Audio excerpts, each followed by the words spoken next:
तपाईले ती खलात काम गर्ने यी गैताल नेताहरू हुन्, कम्युनिस्ट नामधारी गद्दारहरू हुन्। केपी विरोधी महागठबन्धनको सरकार बनाउने पहिलो प्राथमिकता हो इन्डियाको। केही मान्छेहरू छन् हैन, मैले नाम नलिउँ, जुन सारा नेपालीलाई थाहा छ, जो दिल्लीले जे भन्यो त्यो मान्छन्। केही दलहरू छन्, एमालेमा कहाँ दुख्छ, एमालेका ककललाई कहाँ दुखिरहेको छ म जान्दिनँ। माधव नेपालले केपी ओलीबाट छुटिनुपर्छ। हाइटेन्सन लाइन ल्याएर नेपालको विद्युत भारतमा लाने जुन सिद्धान्त छ, जुन दर्शन, जुन मान्यता अमेरिकनहरूले प्रपोज गरे, यो नेपाललाई भारतमुखी बनाउने यो ग्रान्ड डिजाइनको एउटा कङ्क्रिट योजना हो। भारतले र पश्चिमाहरूले नेपाललाई चाहिँ उपनिवेश बनाउन गइरहेका छन्। चिंता करने की क्या बात है भाई, आपके पास समय है, हम लोग मदद करेंगे, ला देंगे आप लोगों को सरकार में। भारतले हाम्रो 400 वर्ग किलोमिटर चोकटा लुछेको छ, अमेरिकाले हामीलाई उपनिवेश बनाउन खोजेको छ। माओवादीका त पछिल्लो पटक उतै गएर उतैको उनीहरूले काटो खाइसकेको हुनाले अब उनीहरूलाई त के भन्ने। केही त्यहाँका ह्यान्डफुल अफ नेताहरू जो सत्तामुखी छन्, लोभमुखी छन्, भ्रष्टाचारी छन्, सत्तामा गएर खाली नेपालको राजस्व लुटेर पैसा कमाउने बाहेक कोही उद्देश्य छैन। प्रचण्डले र 52 सालमा सशस्त्र सङ्घर्ष गरे र सुरेशाको नाउँमा 54 सालदेखि इन्डियामा आफ्नो अड्डा सारे। यति धेरै हन्डर ठक्कर खाएपछि तब पनि शिक्षा लिँदैनन् भने यी दलका नेताहरू सबै मृत प्राय मानिसहरू हुन्। यसमा प्रधानमन्त्रीले विश्वासको मत पाउँदैनन्। यो घाम लागे जतिकै छर्लङ्ग छ हैन, पाउँदैनन् कि नेपालको संविधान र कानुनभन्दा माथि यो एमसीसीसँगको सम्झौता हो। अब त्यो सम्झौतामा धेरै असमान नेपालको राष्ट्रिय हित विपरीत कुराहरू छ। अब यो एमसीसीले अधिकार लिएको छ अमेरिकाबाट, लागू गर्छ नेपालमा। त्यही कारण यो इस्ट इन्डिया कम्पनी जस्तै एउटा कम्पनी हो जो नेपाललाई कोलोनी बनाउन खोजेको हो। भारतबाट नेपाल प्रमुख रहेको प्रमुख आउँदैछ र उसले यहाँ खेल गर्छ भनेपछि उनीहरूले त्यसको छनक पहिले नै दिए। अब केपी ओली चाहिँ जस्तो डोनाल्ड ट्रम्प जस्तै अनप्रेडिक्टेबल मान्छे हुन्। म माधव नेपालको पनि महासचिव हो, केपी ओलीको पनि म महासचिव हो हैन, झलनाथको पनि महासचिव हो।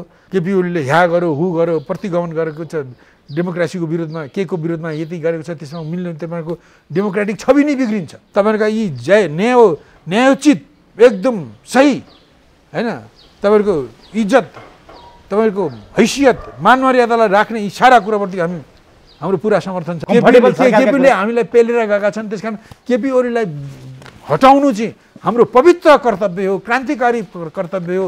यो सिस्टम जोगाउन, यो लोकतन्त्र जोगाउन बिहे गरेर आउने विदेशी महिलाले मात्रै होइन, बिहे गरेर यहाँ बस्ने विदेशी ज्वाइँहरूलाई पनि नागरिकता दिनुपर्छ भन्ने जस्तो अत्यन्त गैर जिम्मेदार कुरा गर्ने नेपाली काङ्ग्रेसको नेतृत्वमा सरकार बन्ने सम्भावना छ। पार्लियामेन्ट रहनुपर्छ, देश अर्ली इलेक्सनमा छिटो चुनावमा जानु हुँदैन। एमसीसीको सँगको सम्झौतालाई कार्यान्वयन गर्ने नेपाल सरकारले होइन, एमसीएले हो हैन, जो एमसीसीले चलाउने कुरा। 50-55 अरब नेपाली रुपियाँको लिएर त्यसको अनुदानको नाउँमा त्यसलाई ल्याएर नेपाललाई नै बिक्री गर्ने, नेपालको स्वतन्त्रता बिक्री गर्ने जुन काम यी एमसीसी पक्षधरले गरिरहेका छन्, यो उनीहरूको ठुलो राष्ट्रघाती देशघाती काम हो। यो एमसीसी जति राष्ट्रघाती कुरालाई पास गराउनको निम्ति यहाँका केही नेताहरूलाई किन्नु पर्यो, पोलिटिकल पार्टीलाई किन्नु पर्यो, कतिपय अभियन्ताहरूलाई किन्नु पर्यो। विद्युत हाम्रो हैन, उत्पादन गर्ने हाम्रो भूमिबाट उत्पादन हुने, अनि त्यसको भण्डारको ताला चाबी चाहिँ इन्डियाको। अब योभन्दा अरू त भुटान बनाउने हैन, एउटा सिक्किम बनाउने यो डिजाइन त छँदैछ।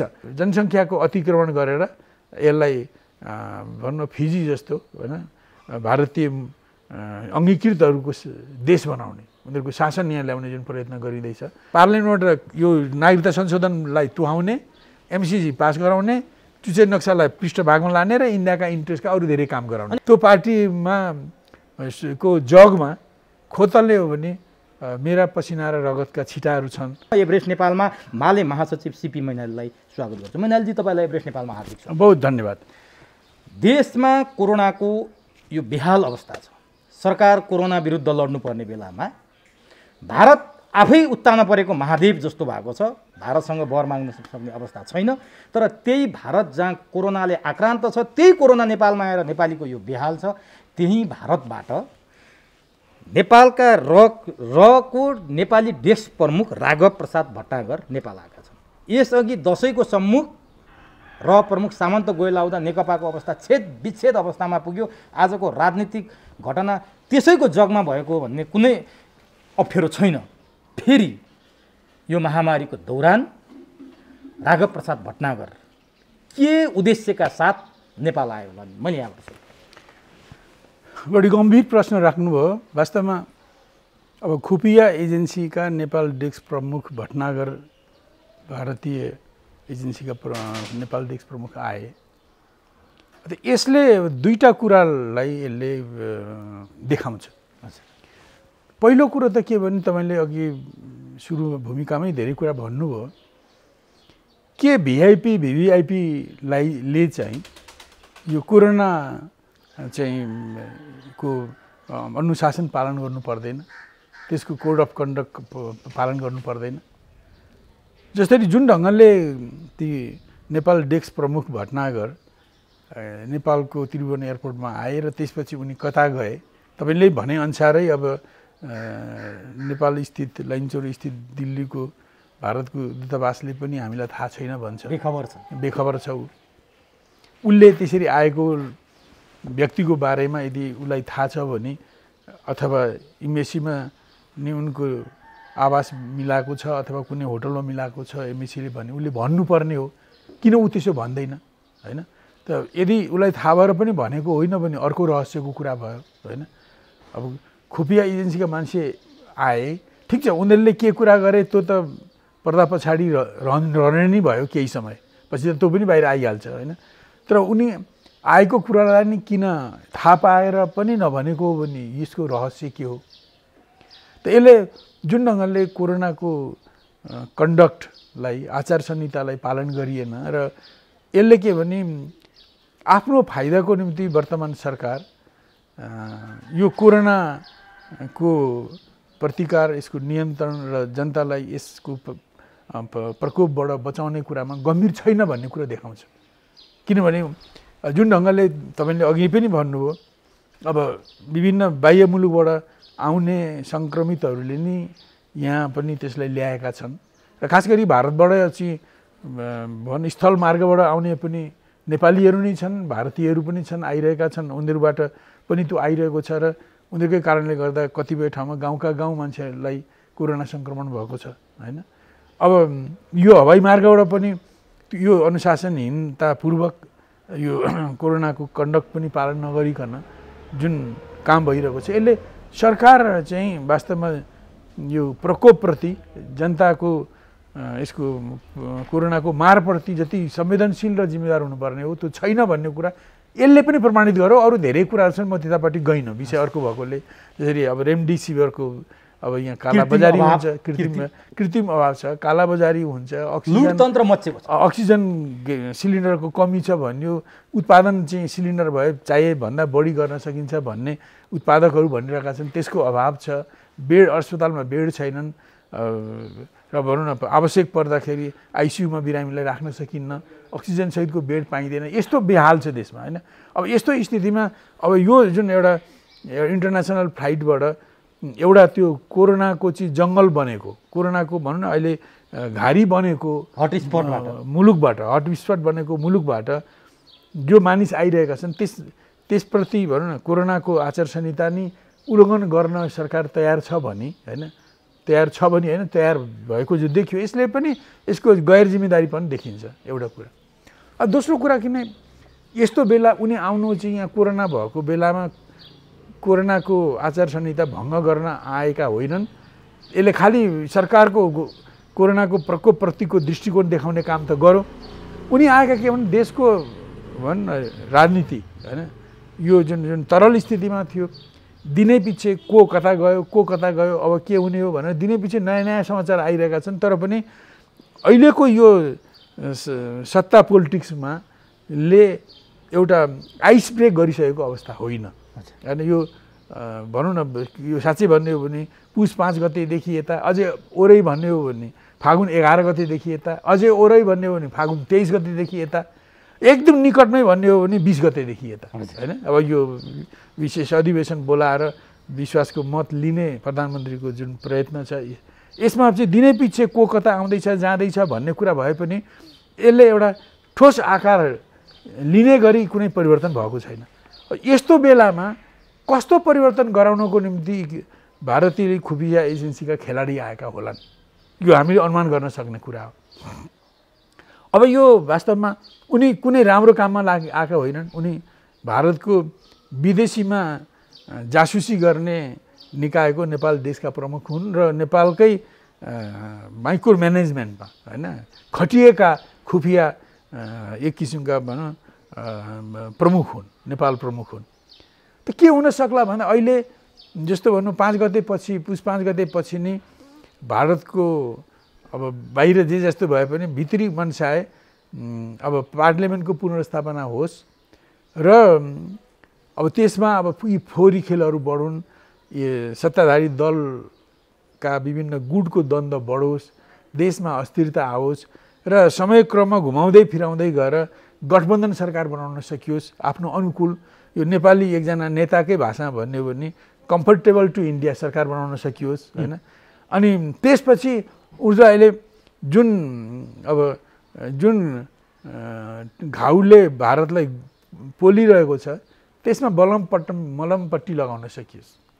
यही नै भारतको अहिलेको इन्ट्रेस्ट हो। पहिलो कुरा त नेपाली व्यापक जनतालाई र हाम्रो स्वतन्त्रता सार्वभौमिक सत्तालाई नै प्रभाव पार्ने एउटा ठुलो आन्तरिक कुराबाट सुरु गर्ने हो भने यो 2063 को जुन नागरिकता ऐन संशोधन विधेयक पहिले नै प्रस्तुत भएको 75-76 सालमै प्रस्तुत भएको हो। त्यसमा 77 मा पुगेर राज्य व्यवस्था समितिले अरू धेरै कुरा भन्दा एउटा मुख्य गरी नागरिकता वैवाहिक आधारमा आउने विदेशबाट नेपालमा बिहे गरेर आउने विदेशी महिलाले हिजो जस्तो तत्काल बिहेपछि तुरुन्तै एक हातमा मङ्गलसूत्र अर्को हातबाट नागरिकता पाउने होइन। उसले आएपछि बरु उसलाई तत्काल सुविधाको निम्ति स्थायी बसोबासको प्रमाणपत्र र नागरिकता चाहिँ 7 वर्षपछि होइन। जब 7 वर्षपछि निश्चित एउटा कमिटमेन्टको फारम भरेर नेपालको स्वतन्त्रता सार्वभौमिक सत्ता अखण्डताप्रति चाहिँ भनौँ न जानकार र संवेदनशील र जिम्मेदार भएको अर्थ लाग्ने त्यो आधारमा ती बुहारीले नागरिकता पाउन सक्ने जुन संशोधन छ यो अत्यन्त महत्त्वपूर्ण संशोधन हो होइन। नेपालको स्वतन्त्रता सार्वभौमिक सत्ता अखण्डतालाई जोगाउनको निम्ति नभएदेखि तीनतिरबाट सिमाना खुला भएको भारतमा 1 अरब 30 करोड जनसङ्ख्या, हाम्रोमा मुस्किलले 3 करोड जनसङ्ख्या। यस्तो ठाउँमा जुन भनौँ नेपाल भारतको सिमाना बाँधविहीन छ होइन, त्यो नियमनविहीन छ होइन, नियन्त्रणविहीन छ।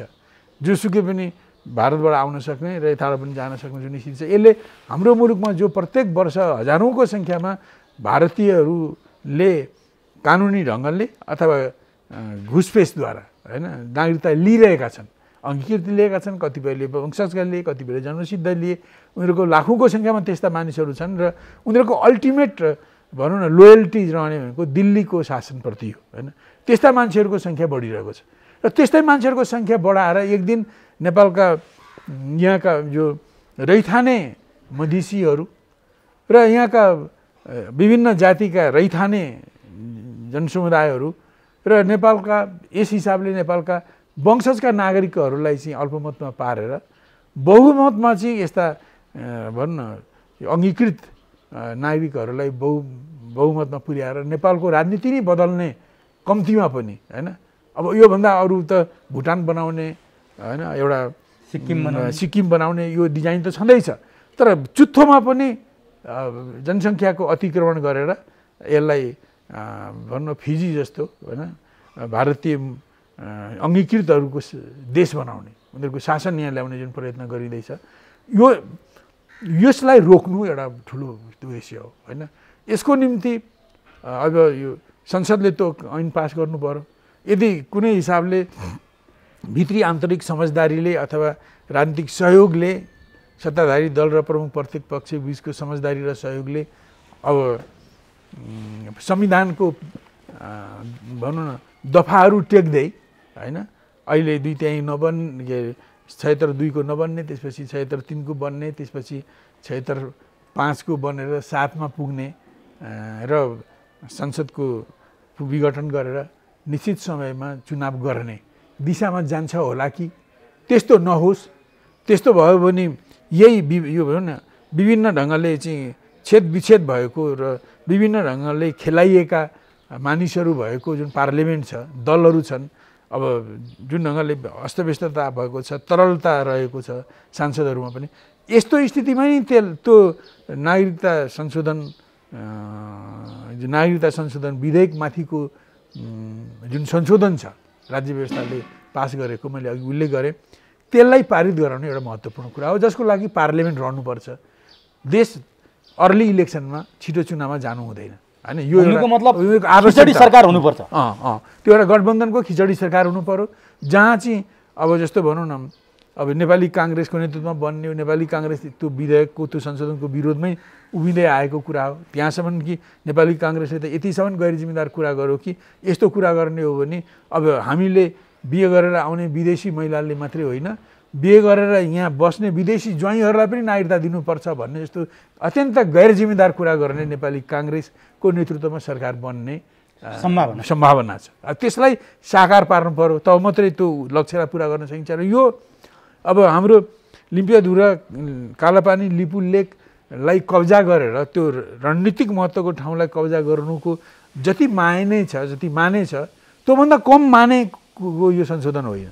जुन नेपालको राज्य व्यवस्था समितिबाट यो संशोधन बढेको छ, मैले अघि भने 7 वर्षपछि विदेशी नेपाली नागरिकसँग बिहे गर्ने विदेशी छोरीहरूले 7 वर्षपछि अङ्गीकृत नागरिकता पाउने भन्ने जुन प्रावधान छ, त्यसबीचमा उनीहरूको सुरक्षाको निम्ति अघि मैले भनिसकेँ स्थायी बसोबासको प्रमाणपत्र दिने, जसले राजनीतिक बाहेक अरू सबै आर्थिक सांस्कृतिक अधिकारहरू उपभोग गर्ने उसले अधिकार दिइनेछ भनेर भनिएको छ।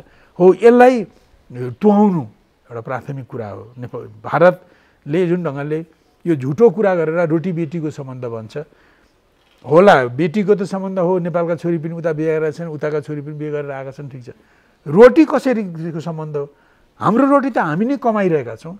हामीले अहिले बरु नेपालमा सरकारको नीति अब आत्मनिर्भरता स्वावलम्बी नीति नभएकोले गर्दा हामीले दैनिक उपभोग गर्नुपर्ने खानपिन पनि विदेशबाट ल्याउनुपर्छ र त्यसको ठुलो मात्रामा हामीले इन्डियाबाट ल्याएका छौँ। के इन्डियालाई हामीलाई सित्तैमा चामल पठाएको हो, गहुँ पठाएको हो, दाल पठाएको हो? हामीले त्यहाँ पर्ने मूल्यभन्दा बढी मूल्य तिरेर, क्वालिटी नभएको चिजलाई पनि बढी मूल्य तिरेर नै खाइरहेका छौँ। त्यसकारण यो वास्तवमा भन्ने यो रोटी बेटीको सम्बन्ध भन्ने यो जुन झाँसा चाहिँ दिएको छ, यो हाम्रो स्वतन्त्रता र सार्वभौमिक सत्तालाई कमजोर पार्ने एउटा स्लोगान हो यो होइन। वास्तवमा त्यो स्लोगान नै अब नेपालमा बढीभन्दा बढी त्यसको नाउँमा भारतीय नागरिकलाई भित्र छिराउने र कृत्रिम अङ्गीकृत नागरिकता होस् या कृत्रिम अब नक्कली नागरिकता लिएर होस्, जालझेल गरेर त्यस्तो गर्ने एउटा प्रयत्न छ। यो अत्यन्त महत्त्वपूर्ण कुरा गर्नुको निम्ति पनि अहिलेको यस्तो यो अब भनौँ न गठबन्धन सरकार होइन, यो विभिन्न रकमका दलहरूको सरकार बन्नु जरुरी छ। अब अहिले स्थिति के छ भने, अस्ति यो केही दिन अगाडि प्रधानमन्त्रीले प्रमुख प्रतिपक्षका नेता देउवासँग भेटेर अब यो विषयमा पनि कुरा राखेको सञ्चार क्षेत्रमा आएको छ। यो विषय भने तपाईँले जुन विषय होइन, यो विषय भनेको चुनावको विषयमा कि हामी ठिक छ अहिले विश्वासको मत दिनुहोस् नदिनुहोस् तपाईँहरूको कुरा हो होइन, अथवा अहिले तपाईँहरू र हाम्रो सरकारमा आएर सँगै काम गरौँ भन्ने हाम्रो चाहना भए पनि आउने नआउने तपाईँहरूको कुरा हो। तर अहिले यो भनौँ न संविधान ल्याउन सहकार्य गर्ने दलहरूले मिलेर अहिलेको परिपाटीहरूको यो संसदलाई यो संविधानलाई जोगाउने काममा हामी सहकार्य गरौँ भनेर र यसरी जाँदा छिटै चुनाव पनि हुन सक्ला, नियत समयभन्दा पहिले पनि होला अथवा त्यसबेला पनि होला। त्यो चुनाव गर्ने सन्दर्भमा एउटा हाम्रो समझदारी होस्, एउटा सहकार्य होस् भनेर प्रधानमन्त्रीले राखेको सञ्चारले बताएको छ। र यसप्रति चाहिँ अरू कतिपयले भने जस्तो नेपाली काङ्ग्रेसको सभापति अथवा अरू नेताहरूको ठाडो विरोध देखिएन।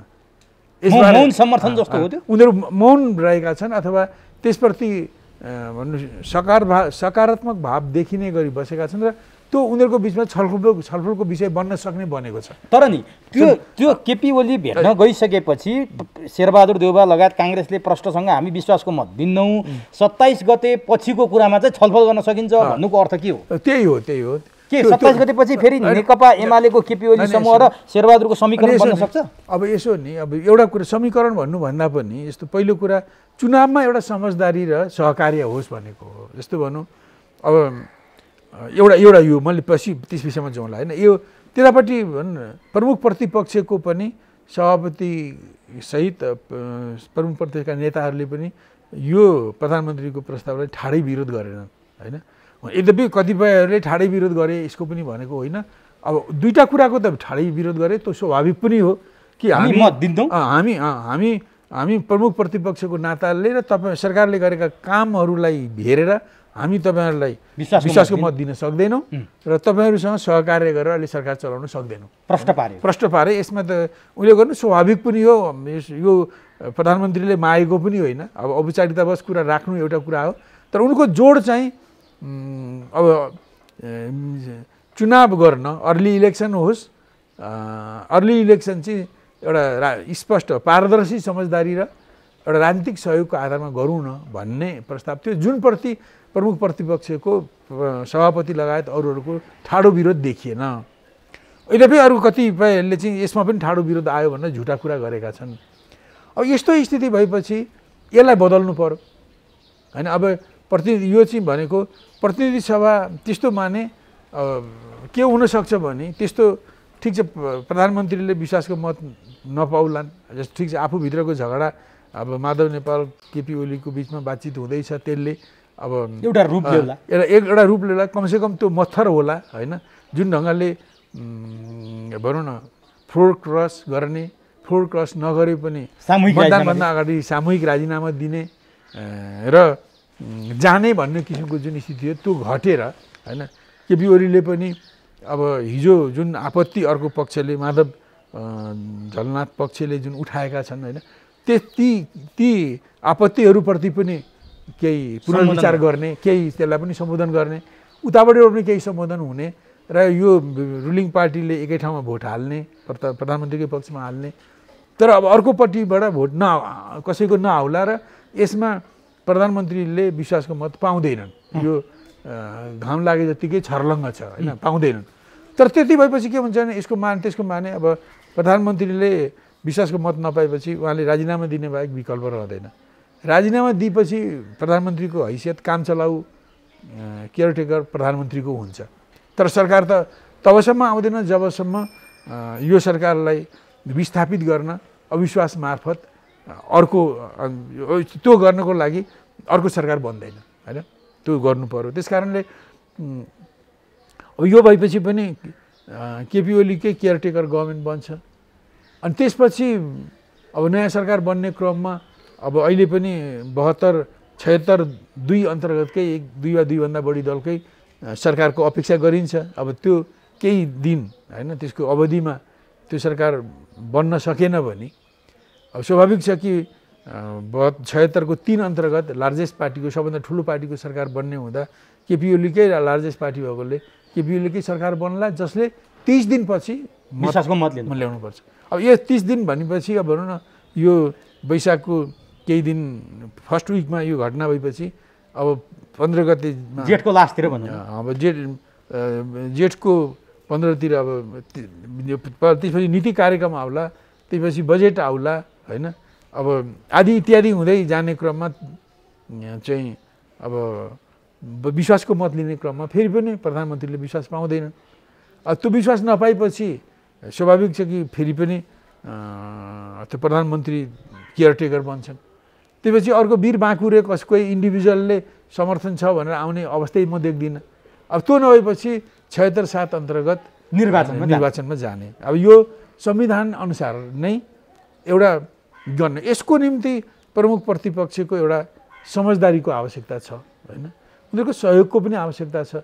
प्रधानमन्त्रीले यो पनि राखे त्यहाँ कि जस्तो चुनावमा जाउँ। दोस्रो कुरो ठिक छ चुनावमा जाँदा ठिक छ चुनावी सरकारमा आउनुहोस्, यदि हामीलाई मात्रै तपाईँ विश्वास गर्नुहुन्न भने अब चुनावी सरकारमा प्रमुख प्रतिपक्ष पनि आओस् होइन। दुईटै निर्वाचित दलहरू हौँ हामी सहकार्य गर्दै लोकतन्त्रको लागि लडेको दल। चुनावमा चाहिँ एकलौटी पार्छ कि अनुचित काम गर्ला कि यो ओलीको सरकारले भन्ने लाग्छ भने त्यसमा बसौँ र चुनाव चाहिँ अब त्यसो गर्दा मोटामोटी मङ्सिरभित्रमा चुनाव हुने गरी जानुपर्ने हुन्छ होइन। त्यो चुनाव चाहिँ निष्पक्ष धाँधली रहित र भयरहित ढङ्गले चुनाव गर्ने कुरामा काङ्ग्रेस एमाले मिलेर जाउँ भन्ने तहसम्मको पनि प्रस्ताव राखेको मैले देखेँ, सुनेँ मैले होइन। अब उहाँले चुनावी सरकारमा आउनुहोस् भनेर भन्नुको माने यही त हो कि तर यति सुन्नुहोस् न, यस्तो भएको हुनाले अब यस्तो हुने क्रममा सायद अब नेपाली काङ्ग्रेसको पनि पहिले पनि अब नेपाली काङ्ग्रेसमा दुई धार भए पनि अलिकति पार्टीलाई माथि उठाउँ र त्यस क्रममा म सभापतिको पनि नाम माथि उठोस् भन्ने सभापतिले सोचेको देखिन्छ होइन। त अहिले चारैतर्फ यो विभाजन, दल विभाजनको लहर चलेको बेलामा अब यस्तो प्रमुख प्रतिपक्षीहरू न, प्रतिपक्षी दलहरू अब हिजोको नेकपा विभाजित भएर एमाले र माओवादी केन्द्र बन्यो। अब त्यहाँ पनि अब एमाले केही टालटुल गर्यो भने पनि त्यहाँ केही छिडपालहरू रहलान्, त्यसपछि मधेस केन्द्रित दलमा पनि त्यति मेलमिलाप छैन।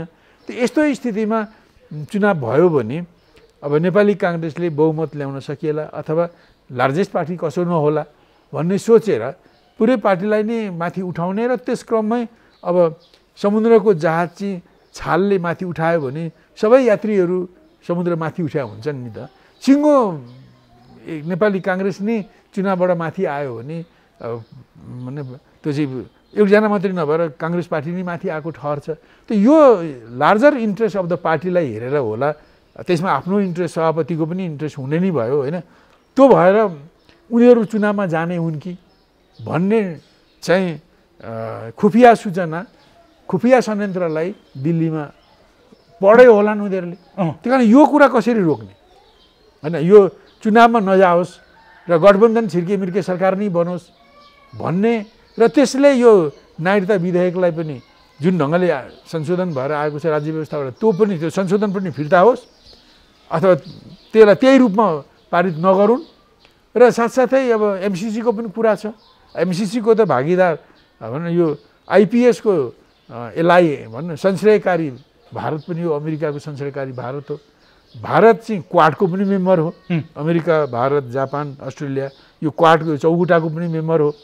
र अब चिनमा गडबडी गर्न चाहिँ अब त्यहाँ चाहिँ चिनको विकास रोक्ने, त्यहाँ तिब्बतलाई फुटाउने र त्यहाँ सत्ता परिवर्तन गर्ने तहसम्मका जुन गतिविधि गर्ने संयुक्त राज्य अमेरिकाले अभिष्ट राखेको छ, त्यसको निम्ति नेपालको भूमि प्रयोग गर्न आवश्यक छ र त्यसको निम्ति भारत पनि संलग्न हुन आवश्यक थियो। भारत संलग्न भइसकेको छ।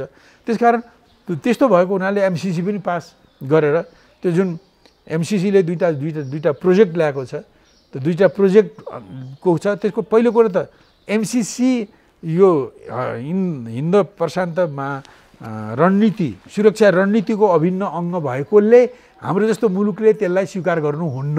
एउटा कुरा मैले व्याख्या गरिनँ, किन त्यसो भयो भने हामी एउटा अति महाशक्ति मुलुकको रणनीतिको अङ्ग बन्छौँ, सदस्य बन्छौँ। हामीले त्यो गर्नुहुन्न, किन हामी पहिलेदेखि असंलग्न आन्दोलनको सुरुदेखि नै नेपाल असंलग्न आन्दोलनको महत्त्वपूर्ण सदस्य रहिआएको छ। हाम्रो परराष्ट्र नीतिको महत्त्वपूर्ण हिस्सा भनेको असंलग्नता नै हो, यसलाई तोड्नुहुन्न होइन। एउटा यो कुरा, त्यस कारण यो हुनु हुँदैन। दोस्रो त्यसमा यो एमसिसी चाहिँ यो आइपिएसको अभिन्न अङ्ग भएकोले हाम्रो असंलग्नता पनि स्खलित हुने र हामी एउटा अति महाशक्तिको रणनीतिको एउटा गोटी बन्ने, हामी पनि त्यसको इन्ट्रेस्ट अनुसारको द्वन्द्वमा फस्ने एउटा खतरा रहन्छ। त्यसकारण पनि एमसिसीसँग गरेको सम्झौतालाई नेपालको पार्लिमेन्टले पास गर्नु हुँदैन, यो प्रश्न छ होइन।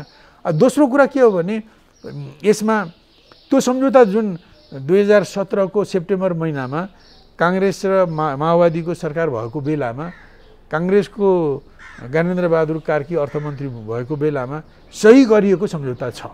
अब त्यो सम्झौतामा धेरै असमान नेपालको राष्ट्रिय हित विपरीत कुराहरू छ। मैले बुझा नै भन्यो भने एक नम्बरमा त अब त्यो सन्धिमा लेखिएका सम्झौताहरू र नेपालका कानुन भनेको संविधान र अरू राष्ट्रिय कानुनहरू बाजे भने यो सम्झौता कुरा लागू हुन्छ भन्नेको छ। अनि त्यसलाई हामीले संसदबाट पारित गऱ्यौँ भने त्यसमा लाचाप लाग्यो कि नेपालको संविधान र कानुनभन्दा माथि यो एमसिसीसँगको सम्झौता हो भनेर हाम्रो स्वतन्त्रता र सार्वभौमिक सत्तालाई यसले आफ्नो मार्फतमा ल्याउँछ त्यो कानुनले, त्यो सम्झौताले। एक कुरा यो।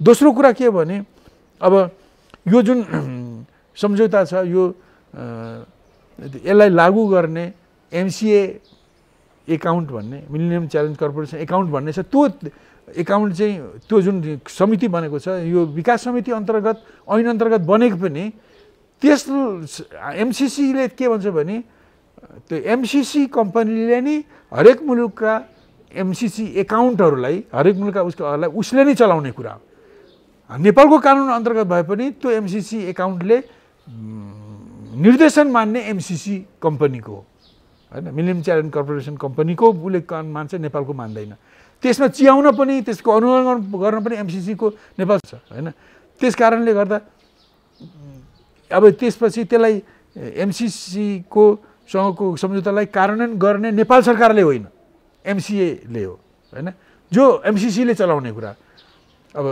तेस्रो कुरा के हो भने यो काम गर्नुको साथसाथै सबभन्दा अर्को खतरनाक कुरा के छ भने यो MCC सँग सम्बन्धित अब पहिले त भनौँ MCA एकाउन्टका कर्मचारी पूर्व कर्मचारी हुन् या बहालवाला कर्मचारी हुन् अथवा भोलि त्यो पास भयो भने ती दुईटा प्रोजेक्ट हाई टेन्सन लाइन र सडक बनाउने उत्तर उन्नति गर्ने काममा जे जति अमेरिकनहरू आउँछन् जसलाई चाहिँ खुले बिना फ्री भिसामा ल्याउनु पर्छ हैन तिनीहरूले पूर्व कर्मचारी हुन् या MCC सँग सम्बन्धित बहालवाला हुन् उनीहरूले नेपालमा कुनै पनि अपराध गरे पनि ज्यान मार्ने अपराध गरे पनि उनीहरूलाई नेपालको अदालतमा मुद्दा चलाउन सकिँदैन भनेपछि कति खतरनाक छ यो भनेपछि उनीहरू त्यो MCC सँगको सम्झौता पास भएपछि के हो भने त्यो MCC सँगको सम्झौतालाई लागू गर्ने जुन एउटा समूह छ संयन्त्र छ त्यो एउटा अलग्गै राज्य हुनेछ नेपाल आफ्नो संविधान र कानुन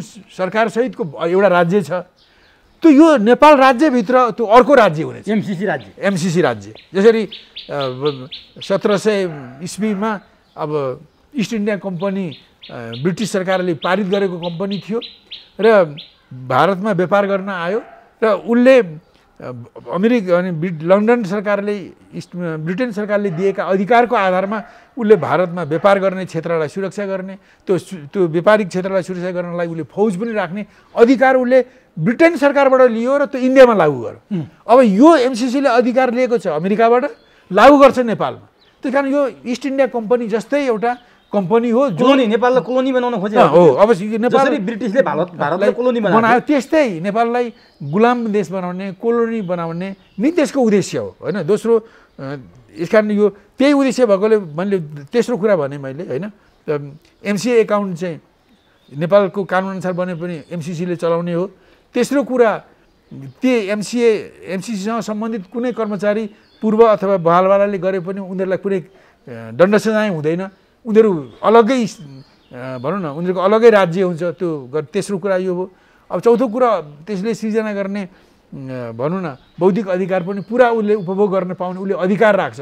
हामीले माग्दा दिने भन्ने कुरा छैन उसले पुरा अधिकार त्यसलाई प्रयोग गर्ने उसको अधिकार छ हामीले कसले सोध्नु पर्दैन अब त्यहाँभित्र अनुगमन गर्नु पर्यो भने पनि कोही मान्छेलाई राख्नु पर्यो भने पनि अथवा लेखा परीक्षण गर्नु पर्यो भने MCC को सहमतिले मात्रै गर्न सक्छ नेपालले भनेपछि त त्यो MCC चाहिँ मैले पहिले सुरुमा भनेको थिएँ धेरै विशेषज्ञहरूले धेरै MCC सँगलाई बोल्नेहरूले त्यो कुरालाई सही नै ठहराए कि MCC भनेको एउटा ठेकेदारहरूको लगानीकर्ताहरूको कम्पनी हो यो जस्तो कि पहिले 18औं शताब्दीको सुरुदेखि इस्ट इन्डिया कम्पनी आएको थियो व्यापारिक कम्पनी यो ठेकेदारको कम्पनी हो अब धेरैले यसलाई इस्ट इन्डिया कम्पनीसँग दाँजेका छन् ठिकै गरेका छन् हैन अब अहिले मैले केही दिनदेखि मैले भनिरहेको छु कि यो सम्झौता पास गर्ने हो भने MCC चाहिँ नेपाल राज्यभित्रको अर्को राज्य हो यो स्टेट विदिन द स्टेट गर्ने यसको योजना हो हैन त्यसकारण यस्तो भएकोले हामीले त्यो MCC लाई हामीले पारित गर्न सक्दैनौँ हैन गर्नुहुन्न यो सिधै आफ्नै खुट्टामा बन्चराले हान्ने म तिम्रो गुलाम भएँ भनेर स्वीकार गर्ने भन्ने बाहेक अर्को कुरै होइन यो 2-4 भनौँ त्यो 50-55 अरब नेपाली रुपियाँको लिएर त्यसको अनुदानको नाउँमा त्यसलाई ल्याएर नेपाललाई नै बिक्री गर्ने नेपालको स्वतन्त्रता बिक्री गर्ने जुन काम यी MCC पक्षधरले गरिरहेका छन् यो उनीहरूको ठुलो राष्ट्रघाती देशघाती काम हो दोस्रो कुरा अब तेस्रो कुरा पनि खुद अहिले जे प्रोजेक्ट ल्याइरहेको छ त्यो प्रोजेक्ट नै कुरा गर्ने हो भने पनि हो हामीलाई हाई टेन्सन लाइन चाहिन्छ, तर के को अहिले हाई टेन्सन हाम्रोमा यति धेरै जलविद्युत योजनाहरू चाहिँ कम्प्लिट भए, यति धेरै जलविद्युत प्रोडक्सनमा पुगिरहेको छ, तर के पनि हाम्रो देशभित्र उत्पादन भएका विभिन्न हाम्रो प्रोजेक्टबाट जलविद्युत प्रोजेक्टबाट आयोजनाबाट लाई नेपालको नेसनल ग्रिडसँग नेपालको ग्रिडसँग जोड्ने हामीले हाई टेन्सन बनाउन सकेका छैनौँ। त्यो सबै साना ठुला जलविद्युत आयोजनालाई नेसनल ग्रिडमा जोड्ने र यसलाई ठाउँ ठाउँमा गाउँ गाउँमा चाहिँ विद्युत वितरणको नेसनल ग्रिड लैजाने, यो प्रसारण लाइन लैजाने नेपालको आवश्यकता यो हो। र हामीले विद्युत आफैमा एउटा कच्चा पदार्थ हो। विद्युत कच्चा पदार्थ बिक्री गरेर कुनै मुलुक धनी पनि भएको छैन, हुँदा पनि हुँदैनन्। हामीले विद्युतलाई कच्चा पदार्थको रूपमा प्रयोग गर्ने हो भने हामीले आउँदा 10-20 वर्षसम्म 40-50 हजार मेगावाट पनि हामी यी खपत गर्न सक्छौँ। हामीले त्यसअनुसार हामीले घर घरका भनौँ चुल्हा चौका भान्साका सारा काम हामीले विद्युतबाट गरौँ। हाम्रो सारा यातायात चाहे हामी रेलबाट होस्, चाहे ट्रामबाट होस्, चाहे बसबाट होस्, चाहे बाइकबाट होस्, हैन जेबाट होस् गरिने यातायातलाई हामीले इलेक्ट्रिफिकेसन गर्न सक्छौँ। ऊर्जा जलविद्युत ऊर्जाले त्यसलाई हामी चलाउन सक्छौँ। साना ठुला लघु साना ग्रामीण र राष्ट्रिय उद्यमहरू सबैलाई हामीले इलेक्ट्रिफाई गर्न सक्छौँ। यसो गऱ्यौँ भने हामीले कति के फाइदा हुन्छ? यसो गऱ्यौँ भने सबभन्दा पहिले त हाम्रा भनौँ न भान्सामा काम गर्ने गृहिणीहरूको स्वास्थ्य सुधार हुन्छ। एक हामीले घरेलु इलेक्ट्रिफिकेसन गऱ्यौँ भने। दुई कुरा यस्तो गऱ्यो भने पोल्युसन घट्छ। यस्तो गऱ्यौँ भने वन जङ्गलको सुरक्षा हुन्छ, दाउरा काट्नु परेन। हाम्रो अहिले 2 खरब वार्षिक चाहिँ हामीले पेट्रोलियम पदार्थ किन्छौँ होइन, त्योभन्दा प्लस उता ग्यास पनि त्योभन्दा बाहिर पनि होला। त यत्रो कुरामा हामीले इलेक्ट्रिफाई गऱ्यौँ र हामीले जलविद्युतलाई प्रयोग गऱ्यौँ भने हामीले अत्यावश्यक पर्ने पेट्रोलियम मात्रै लिन सक्छौँ, ग्यासोलिन हामीले लिउँला। त्यसो गर्दा केही अरब 40-50 अरब जतिको ग्यासोलिन ल्यायौँ भने हामीले चाहिने अत्यावश्यक ग्यासोलिन हामीले त्यसरी ल्याउन सक्छौँ, पेट्रोलियमहरू होइन। त्यो बाहेक अरू हामीले ल्याउनु पर्दैन। त्यही कारण हाम्रो यसले हाम्रो प्रदूषण घटाउँछ, स्वास्थ्य जोगाउँछ, विकास हुन्छ, पैसा बाहिर त्यो वन जङ्गलको सुरक्षा हुन्छ होइन। त्यसपछि पैसा बाहिर जाँदैन, पुँजी जोग्यो नि नेपाल पुँजी, त्यसले हाम्रो विकास हुन्छ होइन। मैले टुङ्गाइदिएँ, मैले त्यही यससँग यसको बारेमा मैले भन्दै थिएँ। यस्तो किसिमको जुन जलविद्युत अहिले यो हाई टेन्सन लाइन छ, यो हाई टेन्सन लाइन जुन ढङ्गले अहिले भारतमा 400 केबीको लाइन लगेर जोड्ने र निर्यात गर्ने भनेर ल्याएको छ, यो डिजाइन नै गलत छ, यो उद्देश्य नै गलत छ। अहिले भारतसँग हाम्रो 400 केबीको लाइन त मुजफ्फरपुर जनकपुरबाट हामीसँग छँदैछ। हामीले भारतबाट अहिले बिजुली ल्याइरहेका छौँ।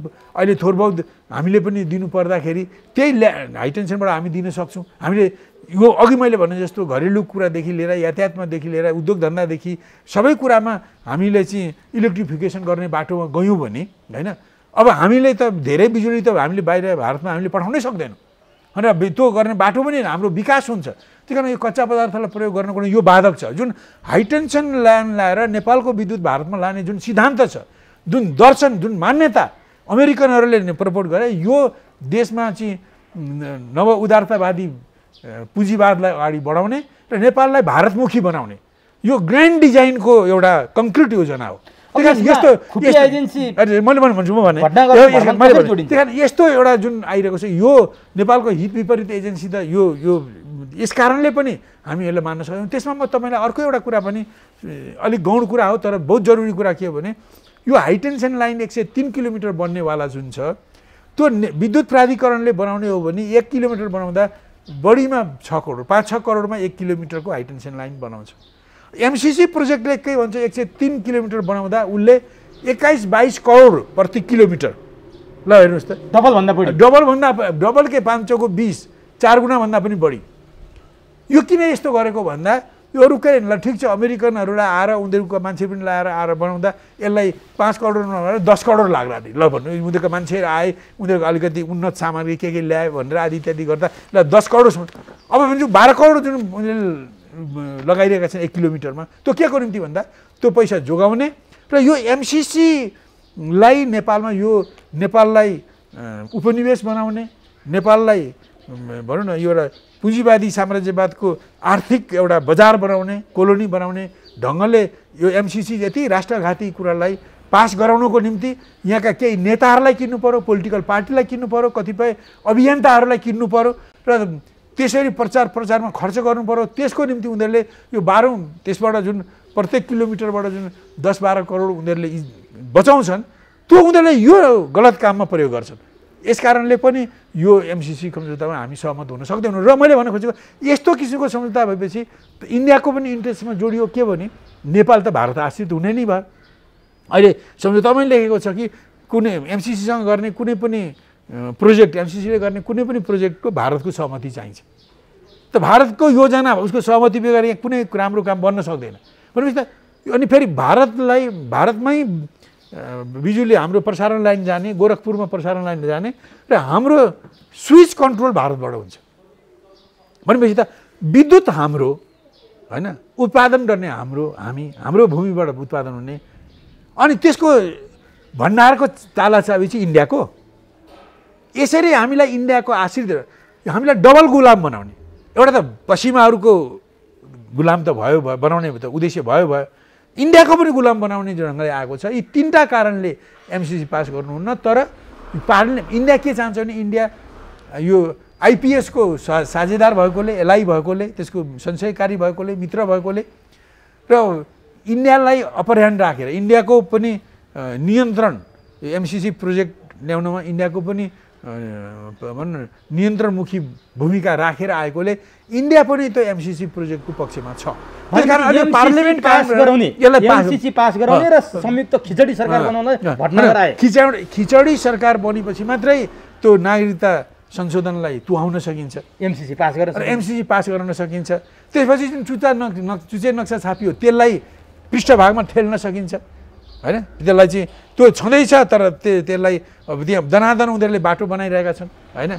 अब लिपुले कब्जा गरिरहेका छन्, बाटो ल्याइरहेका छन्। यो उनीहरूले जे गर्नुपर्ने काम त उनीहरूले आफ्नो भूमि जस्तो गरेर गरिरहेकै छन् हैन। त्यही कुरालाई कायम राखिरहनको निम्ति अथवा एउटा तुच्छ नेपालको हितलाई 90% हितलाई भुस बनाएर नेपालको 10% हित र 90% इन्डियाको हित हुने गरी कुनै एउटा भन्न राष्ट्रघाती सम्झौता त्यो सम्बन्धमा गर्ने डिजाइन अन्तर्गत पनि अहिले भारत त्यो क्रियाशील होला।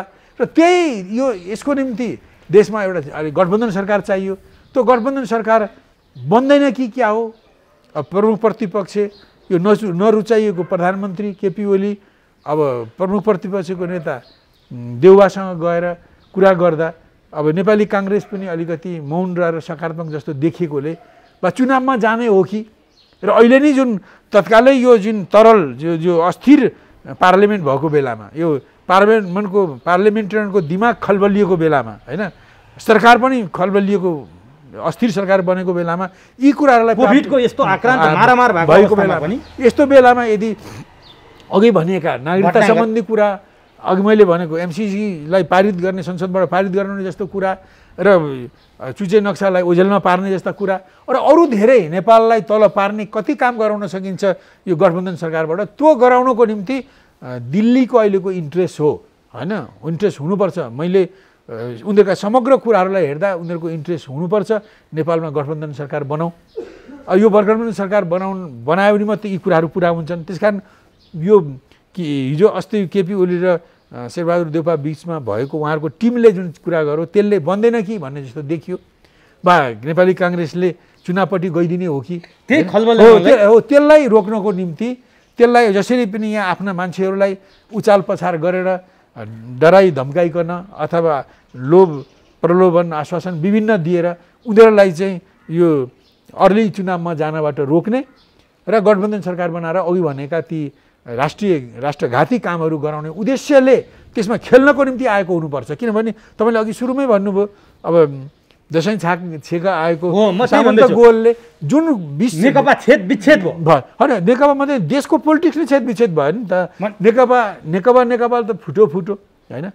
अब त्यो त डबल फुटो होइन। नेकपा एमाले र माओवादी त छुट्टिए त्यो समयक्रममा। अब एमाले पनि छुट्यो। अब त्यो जोडिन्छ कि जोडिँदैन त्यो भन्न सकिन्न। जोड्ने प्रयत्न मध्यम स्तरीय नेताहरूले कोसिस गरे पनि थालेका छन्। अब त्यो सफल हुन्छ कि हुन्न भन्न सकिन्न।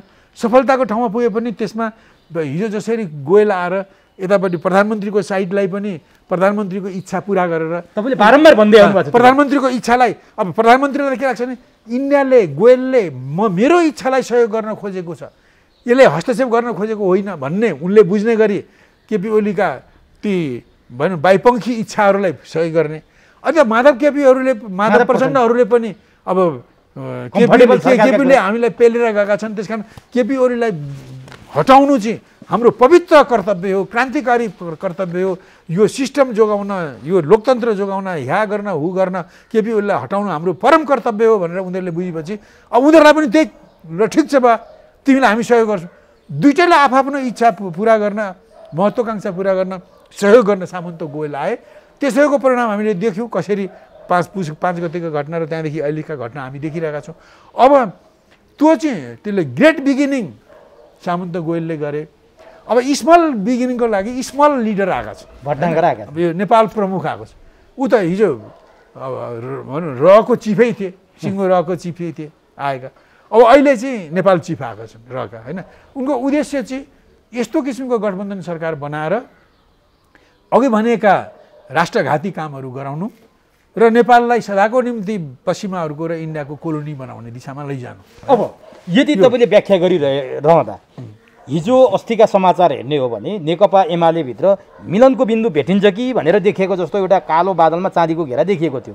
तपाईँले भने जस्तो मध्यम तहका दोस्रो तहका नेताहरू माधव नेपाल पक्षका निरन्तर केपी ओलीका पक्षका मान्छेसँग बसे, केपी ओलीसँगै बसे। घनश्याम भुषाल, योगेश भट्टराई, गोकर्ण विष्टहरूले केपी ओलीसँग निरन्तर वार्ता गरिरहेछन्। हिजो सञ्चार माध्यममा आयो अब माधव नेपालको कारबाही फिर्ता लिने र ओली र माधव नेपाल मिलेर अब चाहिँ नेकपा एमालेमा एकताको अभियान थाल्ने भनेर एउटा सकारात्मक समाचार आयो। केही बेरमै माधव नेपालले त्यसको खण्डन गरे। के देख्नुहुन्छ? यी भटनागरको भ्रमणले नेकपा एमाले फुट्न लागेको एमाले जुट्ला अथवा यो फुट्नलाई अझ बल पुग्ला? प्रयत्न त के भने प्रयत्न चाहिँ अब भारतको जुन नेपाल घाती जुन डिजाइन छ त्यसको निम्ति माधव नेपालले केपी ओलीबाट छुटिनुपर्छ। किन अब यो केही समय अगाडिदेखि एमालेका दोस्रो तहका नेताहरूले अब पहिला 1 नम्बरका केपी र माधवहरूले सिङ्गौरी खेले पनि त्यसले पार्टीको रूपमा र पार्टीका नेता कार्यकर्ताको रूपमा एमालेकै मान्छेहरूलाई नोक्सान गर्ने हुनाले त्यो गर्नुहुन्न भनेर दोस्रो तहका मान्छेहरूले खुब प्रयत्न गरे। मिल्छन् कि भनेर हिजोसम्म बिहान गएर वार्ता पनि गरे। ठिक छ, वार्ता गरे, जम्मै कुरो मिलिसकेको छैन। अब केपी ओलीले अब यो माने जेठ 2 गतेको तहमा 75 को जेठ 2 गतेको तहबाट एमालेलाई अगाडि बढाउन उनी मन्जुर भइरहेका छैनन्। उनी माघ 28 फागुन 28 को जुन उनले एकलौटी केन्द्रीय कमिटीको मिटिङ गरेर अगाडिसम्म महाधिवेशनको निम्ति अगाडि बढे, त्यसैबाट अगाडि जाने कुरा मिलिरहेको छैन। एउटै सिटिङले मिलिहाल्ने कुरा पनि भएन। तर के कमसेकम दुइटैले आफ्नो एकअर्का प्रतिको तितो पनि पोख्न पाए, आफ्नो कुरा पनि राख्न पाए। दुइटैले एकअर्काका मागहरूलाई from the mouth of the very हर्सबाटै सुन्न पाए, उनीहरूकै मुखबाट सुन्न पाए, राष्ट्रपतिकै सम्मुख सुन्न पाए। मलाई लाग्छ के भने यो एउटा गुड बिगिनिङ हो, होइन। भलै यो जुन दुर्गति ल्यायो एमाले माओवादीहरूले मिलेर, यसको निम्ति यी दुइटै समूहहरू यसका नेताहरू जिम्मेदार भए पनि उनीहरूका कयौँ नीति काम व्यवहारसँग हिजो 39 सालकादेखि लिएर अहिलेसम्मका कमसम्म नेकपा माले सीपी मैनालीले विमति राखे पनि अब अहिले जुन ढङ्गले भारतले र पश्चिमाहरूले नेपाललाई चाहिँ उपनिवेश बनाउन गइरहेका छन् त्यसलाई रोक्न पनि अलिकति पनि बल पुग्ने गरी एमाले जनहरूमा एकता हुन्छ भने नेकपा माले त्यसलाई उचित ठान्छ, त्यसलाई सकारात्मक ठान्छ। र जुन सेकेन्ड तहका नेताहरूले सुरु गरे, म नेकपा मालेको महासचिवको तर्फबाट, म हिजो त्यो एमालेकै संस्थापक महासचिवको तर्फबाट म भन्छु यो तपाईँहरूको गुड बिगिनिङ हो, राम्रो सुरुवात हो। यसलाई अगाडि बढाउनुहोस्। कमसेकम तपाईँहरू चाहिँ फुटेर नजानुहोस्। ठिक छ, तपाईँहरूका ती कुराहरूमा तपाईँ गिभ एन्ड टेक गरेर त्यहाँ पनि कति मिलाउने के हो त्यो मैले भन्ने कुरा होइन। त्यो तपाईँहरूले नै जुत्ता लाउनेलाई नै थाहा हुन्छ कि जुत्ताले कहाँ घोज्छ भनेर। मैले अहिले 2054 सालदेखि यता मैले एमालेको जुत्ता लगाएको छैन। त्यस कारण मलाई एमालेमा कहाँ दुख्छ, एमालेका ककललाई कहाँ दुखिरहेको छ म जान्दिनँ, तर दुखिरहेको छ तपाईँहरूलाई। त्यही कारण त्यसलाई कसरी हुन्छ 100% दुखाइ हटाउन नसके पनि त्यसलाई चाहिँ भनौँ न उल्लेखनीय ढङ्गले त्यो दुखलाई हटाएर तपाईँहरू मिल्नुहोस् होइन, र कमसेकम तपाईँहरू एक ठाउँमा भोट हाल्नुहोस्। अब तपाईँ यति भए पनि केपी ओलीले बहुमत विश्वास नपाउलान् र तपाईँहरू नै सहमत हुनुहोस् र चुनावमा जानुहोस्। तर माधव नेपालले त यो कुरा ठाडै अस्वीकार गरे केपी ओलीसँग कुनै सम्झौता भएको छैन, सञ्चार माध्यममा आएको कुरा गलत हो भन्दैछ। भनेछ त्यो त उनले ठिकै भने होलान्, त्यस्तो सम्झौता त नभएकै हो होइन। उनीहरूले त्यस विषयमा कुरा भयो र त्यस्तो सम्झौता होस् भनेर चाहनेहरूले अब भयो भयो भइहाल्यो भनेर भनेका होलान्। अब त्यस्तो सम्झौता चाहिँ यो यस शर्तमा मात्रै हुनुपर्छ भन्ने माधव झलनाथको पक्षकाले भएको छैन भनेका होलान्। त्यो कुनै आपत्तिको कुरा होइन। तर नि वास्तवमा सुन्नुहोस् न, त्यो भएको छैन। अब यसको माने के हो भने केही न केही त गर्नु पर्यो। यतिकै जस्तो भनौँ केपी ओली चाहिँ 28 माघको उनको केन्द्रीय कमिटीकै भनौँ डेडलाइनबाट मात्रै एमालेलाई अघि बढाउँछु भनेर पनि उनीहरूको सहकार्य हुँदैन। यदि उनी सहकार्य चाहन्छन्, यदि उनी भनौँ न कमसेकम यो मतदानमा अर्को पक्ष माधव झलनाथको पक्षले पनि साथ दियोस् भन्ने चाहन्छन् होइन, 121 उहाँहरूको जुन पार्लियामेन्ट्री स्ट्रेन्थ एक ठाउँमा होस् भन्ने चाहन्छन्, अर्कोपट्टिले दिए पनि नदिए पनि त्यो होस् भन्ने चाहन्छन् भने अब केही न केही गिभ एन्ड टेक त गर्नै पर्छ होइन। अहिले हिजो अस्तिको 1-2 सिटिङमै त भएको छैन, यो कुरो मलाई पनि थाहा भयो उहाँहरूले भन्दा होइन। माधवजीहरूले जे भन्नुभएको छ त्यो भएको छैन होइन। यसको माने के हो भने हुनुपर्छ, हुनु हुँदैन त भनेको छैन नि त। उहाँहरूले मैले पढेको छु, माधव नेपालहरूको पनि मैले स्टेटमेन्ट पढेको छु, भनेको छ यसलाई यो 75 सालको जेठ 2 गतेको तहबाट अघि बढाऊ। तर यही बेला खुफिया एजेन्सीका नेपाल प्रमुखको भ्रमणले यो रसायनलाई झन् बलियो गराएर नजिक ल्याउला अथवा टाढा लैजाला, यो त टाढा पार्ने नै उद्देश्य हो होइन। यो त्यही जस्तो भनौँ न, अब यो हुन त यहाँ आइन्जेलसम्म यो एमालेको भित्र यो जुन सेकेन्ड तहको नेताहरूको प्रयत्नले वार्ता भइसकेको थिएन, त्योभन्दा अगाडि नै आयो होलान् होइन, अथवा त्यो वार्ताको सुरुवात भइसकेको थियो। यतापट्टि केपी र माधवको बिचमा वार्ता भएर प्याचअप हुने, उतापट्टि प्रधानमन्त्री र प्रमुख प्रतिनिधि दलमा एउटा समझदारी, पारदर्शी समझदारी, गोप्य समझदारी होइन, जनताले जान्ने समझदारी हुने र सहकार्य हुने, र चुनावी सरकारमा नेपाली काङ्ग्रेस पनि आएर चुनावमा जाने अथवा चुनावको घोषणा भएपछि सरकारमा आउने होइन। त यस्तो किसिमको सहमति हुने देखिपछि इन्डियाले अब के भयो भने उसले जुन कसरत गरेर जुन भनौँ नाम र दुर्नाम कमाएको थियो यस बिचमा नेपालमा हस्तक्षेप गरेर, यो त भुस हुने भयो। त्यस कारण त्यो नहोस् भन्नको खातिर उनीहरूले रहेको नेपाल चिफलाई पठाएको हुनुपर्छ। त्यसो भए अब राजनीतिक कारणले यो अहिले अब यसमा उनीहरूको प्रयत्न के हुन्छ भने मैले भनौँ यस्तो त्यस्तो किसिमको छनक आइरहेको थियो। जस्तो भनौँ न, अब समुद्रमा पनि ठुलो आँधीबेरी आउनुभन्दा अगाडि साना साना छाल आउँछन्, त्यस्तै यहाँ पनि यो छाल आइसकेको थियो नि त। जस्तो मैले तपाईँलाई भनौँ, अब केपी ओली र अब हिजोको राजपा राष्ट्रिय जनता पार्टी महन्त ठाकुर र राजेन्द्र महतोको जुन समूह छ यो समाजवादी जनता दलको, त्यो धेरै निकट आइसकेको थियो, फेरि टाढा भइसक्यो। अब त्यही कारण यो चाहिँ खुफिया नेपाल प्रमुख आउनुभन्दा अगाडि रहेको नेपाल प्रमुख आउनुभन्दा अगाडि नै त्यहाँ धाँजा पाट्न सुरु गरिसकेको थियो। यो त्यसैको अभिव्यक्ति हो। जस्तो समुद्रमा ठुलो सुनामी आउनुभन्दा अगाडि सानो छाल आए जस्तो सानो छाल आइसकेको थियो। राजेन्द्र महतोले अब केपी ओलीलाई साथ दिँदैनौँ होइन, भोट दिँदैनौँ भने अब उतापट्टि उनीहरूले अब उनीहरूको चाहिँ 16-32 हुनुपर्नेमा होइन, अब त्यहाँ घटेर 18-14 भयो होइन, 18-14 भएको थियो। 18-14 पनि नभएर अब महन्तपट्टि 10 जना मात्रै, अरू 24 जना उतापट्टि हुने। यस्तो यो त सानो छाल हो। यो सानो छाललाई सुनामी बनाउनको निम्ति यी नेपाल प्रमुखको आगमन हो होइन। त्यो एक वास्तवमा केही मान्छेहरू छन् होइन, मैले नाम नलिउँ, जुन सारा नेपालीलाई थाहा छ, जो दिल्लीले जे भनौँ त्यो मान्छन्। केही दलहरू छन् दिल्लीले मधेसी दलमा पनि जम्मै मान्ने पनि छन्, आधाउधी मान्ने पनि छन्। मैले त्यो तपाईँहरूलाई थाहा छ, मैले भन्दिनँ होइन। त्यस्ता दलहरू त्यहाँ छन् र उनीहरूले अब यो भारतको सुनामी आउँदैछ, भारतबाट नेपाल प्रमुख प्रमुख आउँदैछ र उसले यहाँ खेल गर्छ भनेपछि उनीहरूले त्यसको छनक पहिले नै दिए होइन।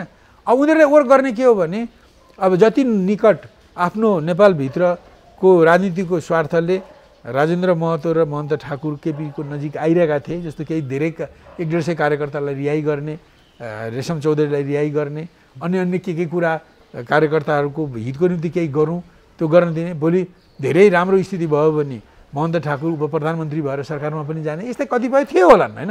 यो उनीहरूले आफ्नो नेपालको आफ्नो इन्ट्रेस्ट हालेर गरे। तर यो इन्ट्रेस्ट र अनि त्यसरी अर्ली इलेक्सनमा जाने त्यसरी अर्ली इलेक्सनमा जाने महन्त र राजेन्द्र महतोको इन्ट्रेस्ट चाहिँ यो इन्डियन इन्ट्रेस्टसँग मेल खाँदैन। अब इन्डियाले त आफ्नो एजेन्सीलाई आफ्नो इन्ट्रेस्ट आफ्नो रणनीति लागू गर्न पठाउने हो। त्यसकारण अब यो दिल्लीको कुरा निर्देशन मान्ने मान्छेले दिल्लीले यस्तो कसरत सुरु गर्यो भनेर जानकारी दिन हिजै अब यो सरकार र हाम्रो अब साथ हुँदैन, मत दिँदैनौँ होइन। अब हामीले साथ दिने सङ्ख्या घटेर 10 पुग्यो होइन। हिजो 16, 18सम्म आउँछ महन्त ठाकुरको भन्ने कुरामा घटेर 10मा आउने कुरा भयो। यो सबै त्यसैको यो सामान्य सादा ज्वरभाटाहरू ज्वरो त्यसको लक्षणहरू हुन्। अब अहिले आएर गर्ने कुरा के हो भने अब भनौँ सबभन्दा पहिले एमालेबाट सुरु गर्ने भने एमालेमा केपी र माधवलाई निकट आउन नदिने होइन। यसको निम्ति अब माधव नेपालका जे उचित अनुचित चर्का मलुवा जति उद्देश्यहरू छन् लक्ष्य त्यसलाई झन् आगो लगाउने, त्यसलाई झन् उचाल्ने, यी एकदम ठिक छन्। तपाईँहरूका यी न्यायोचित एकदम सही होइन। तपाईँहरूको इज्जत, तपाईँहरूको हैसियत, मान मर्यादालाई राख्ने यी सारा कुराप्रति हाम्रो पुरा समर्थन छ भने उनीहरूलाई उचालिदिने। अब यता केपी ओलीलाई पनि तपाईँ आफ्नो अडान नछोड्ने नेताको रूपमा चिनिनु भएको छ। राष्ट्रवादी अडान नछोड्ने नेताको रूपमा चिनिनु भएको छ। तपाईँको यस अडानमा पनि हाम्रो समर्थन छ, उसलाई पनि उचालिदिने दुईतिरै खेल्ने। त्यही कारण यस प्रकार यो एमालेमा निकट हुने जुन प्रवृत्ति प्रयत्न भइरहेको छ, जो अगाडि बढोस् भनेर नेकपा एमाले र सीपी मैनाली पनि चाहन्छ। हजारौँ विवादको विरोधको बावजुद उनीहरू अगाडि बढुन् र एक ठाउँमा मत खसालुन् प्रधानमन्त्रीको पक्षमा र बरु एउटा सहमतिले नै चुनावमा जाउन् होइन। एउटा समझदारी यो एउटा राम्रो कुरा हो होइन। एकापट्टि त्यहाँ गरे, दोस्रो अब काङ्ग्रेस र प्रधानमन्त्री प्रमुख प्रतिपक्ष र सरकारको बिचमा जो निकटता आउने सम्भावना देखियो अस्तिको बातचितमा, त्यसलाई तोड्ने, त्यहाँ भन्ने कसरी हुन्छ। अब यो केपी ओलीले ह्या गर्यो हु गर्यो प्रतिगमन गरेको छ, डेमोक्रेसीको विरोधमा के को विरोधमा यति गरेको छ, त्यसमा मिल्ने तपाईँहरूको डेमोक्रेटिक छवि नै बिग्रिन्छ। त्यसो गर्नुहुन्न। तपाईँहरूको फाइदा भइहाल्छ नि, अहिले नै काम गरे भइहाल्छ। भोलि तपाईँको झन् बाघ तपाईँले के पाउनुहुन्छ पछि चुनावमा त अहिलेभन्दा कता हुन्छ। तपाईँले यति काम गरेपछि तपाईँको यति नाम हुन्छ, कति दुर्नाम हुन्छ त्यो त हिसाब हुँदैन, कति नाम हुन्छ। त्यसरी काङ्ग्रेस र एमालेलाई पनि सरकारलाई पनि टाढा गरिदिने। अनि त्यसपछि अहिले महन्त र राजेन्द्र महतो महन्त अहिले पनि निकटै हुनुहुन्छ मैले देख्दा, यिनीहरूलाई पनि दूरीमा लगिदिने र त्यसो भए स्थिति चाहिँ अन्ततगता गएर यहाँ यसो हेर्दा यो अहिले नेपाल प्रमुख आएर पनि यहाँ केही देखिँदैन। केपी ओलीले आफ्नै नीतिलाई आफ्नै कामलाई समर्थन गरेको देख्छन्, माधवले पनि आफ्नै नीतिलाई आफ्नै कामलाई समर्थन गरेको देख्छन्। तर त्यो के हुन्छ भने त्यो नेपालमाथिको एउटा हस्तक्षेप हुन्छ। अब काङ्ग्रेसले पनि आफ्नै हितमा भारतले बोलेको देख्छ होइन। केपी ओलीले पनि आफ्नै हितमा बोलेको देख्छ, तर उनीहरू जुधिरहेका हुन्छन्। यस प्रकारको नीति उनीहरूले गएको वर्षदेखि जो 1977 सालको सुरुदेखि भन्नुहोस्, भारतले आफ्नो नेपालको कूटनीतिमा यो जाली नीति सुरु गरेको छ।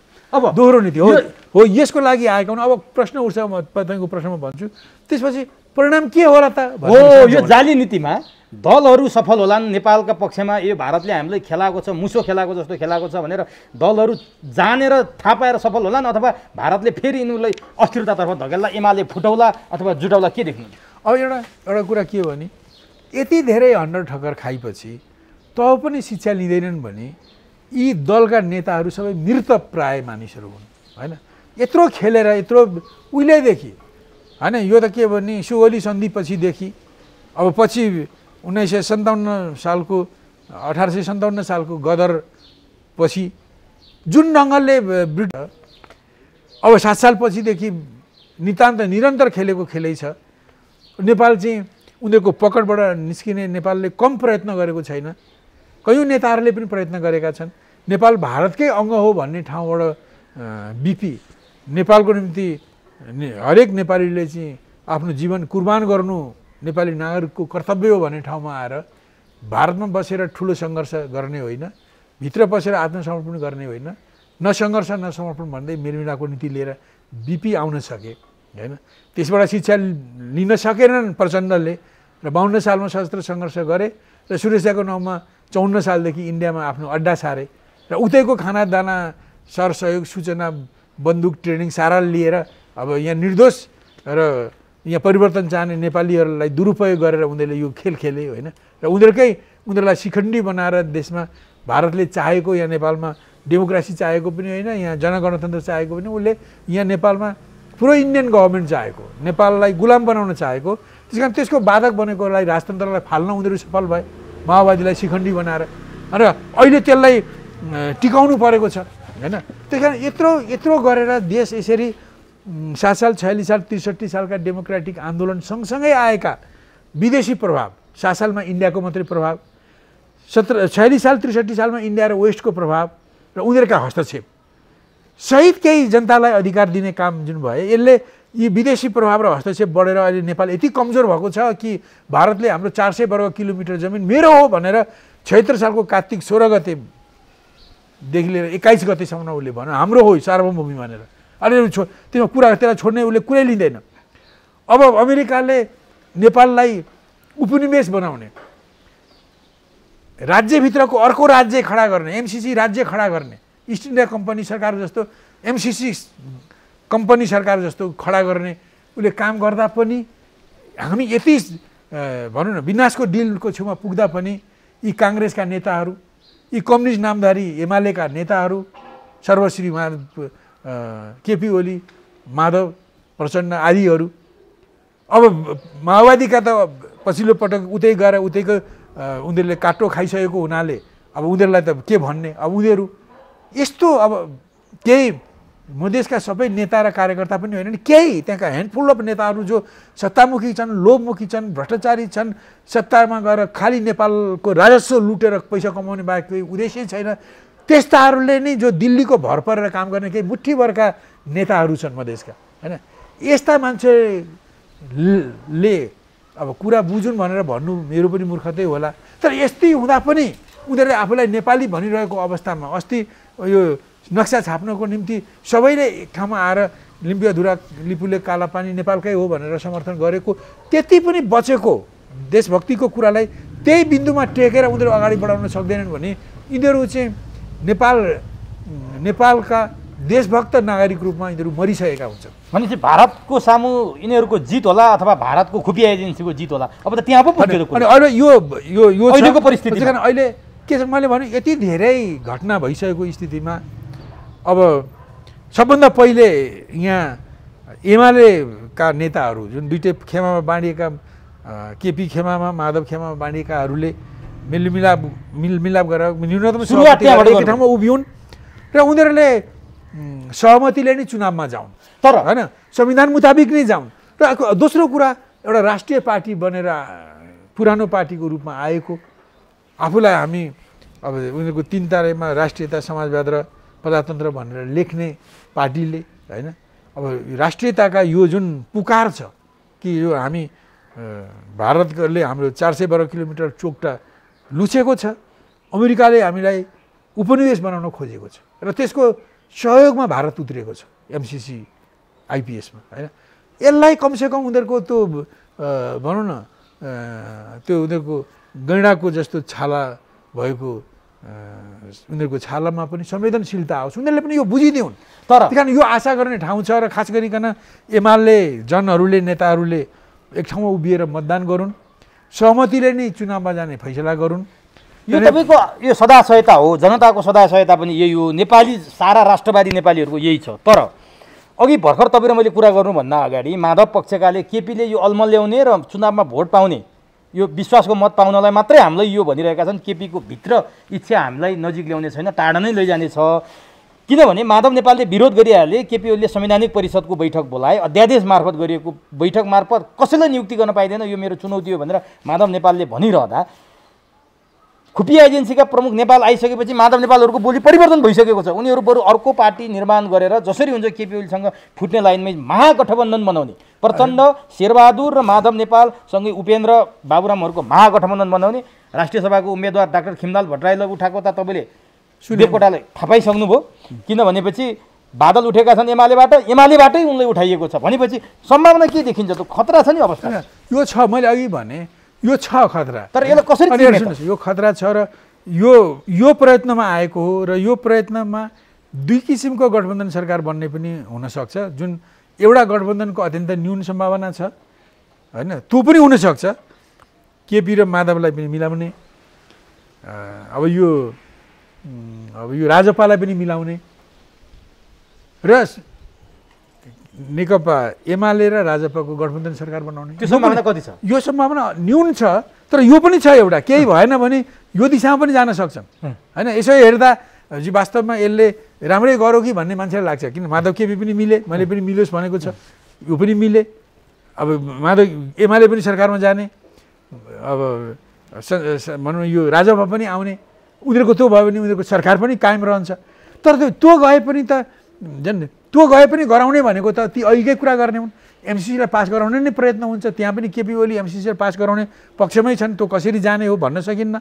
अब नागरिकता ऐन सम्बन्धमा पनि अब यो भनौँ न मधेस केन्द्रित दलको महन्त ठाकुरलाई भोलि कुरो मिलाएर उनलाई उप प्रधानमन्त्री बनाएर पनि ल्याउन सक्छन् र उनी आइसकेपछि उनको पनि कुरा राख्नै पर्यो, त्यस कारण त्यो पनि जस्ताको तस्तै पास हुँदैन र अरू धेरै कुराहरू उनीहरूको पनि आउने हुन्। र यो केही लागेन भने, चुत्तो केही भएन भने इन्डियाको प्रयत्न के हुन्छ भने यही अघि भनेकै उद्देश्य प्राप्ति गर्ने दिशामा यो माध्यम दुईवटा हुनसक्छ।